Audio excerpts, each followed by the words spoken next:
داستان‌های شاهنامه فردوسی شماره 110. وقتی فریدون از بازگشت آنها با خبر شد، تصمیم گرفت پسرانش را بیازماید. پس خود را به سان اژدهایی درآورد و جلوی آنها را گرفت. پسر بزرگ خود را هماورد اژدها ندید و گریخت. پسر دوم کمانی پراند و فرار کرد. اما پسر کوچکتر خروشید و تیر از نیام کشید و نامش را گفت و سپس گفت: از برابر ما دور شو، تو چون پلنگی هستی که نزد شیران آمده باشد. اگر نام فریدون را شنیده باشی با ما چنین نمی کنی، چون ما فرزندان اوییم.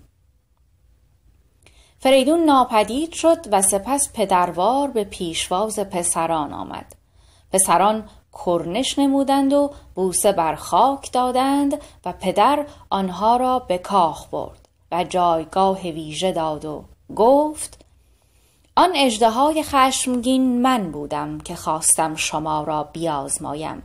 و بعد پسران را چنین نام نهاد: تو که بزرگتر هستی نامت سلم باد، که تو از کام نهنگ نجات یافتی و در زمان فرار درنگ نکردی و کسی که اندیشه نکند دیوانه است نه دلیر. پسر دوم که ابتدا دلیری کرد تور نامید و پسری که هم سری و هم با فکر است و میان رو و دلیر و هوشیار است را ایرج نام نهاد. و بعد نام زن سلم را آرزو، زن تور را آزاده و زن ایرج را سهی خواند. بعد از آن طالع پسران را دید. طالع سلم مشتری با کمان بود و طالع تور خورشید سعد بود و طالع ایرج ماه بود. از طالع چنین فهمید که جنگی در پیش است و طالع ایرج را آشفته یافت و بسیار نگران شد.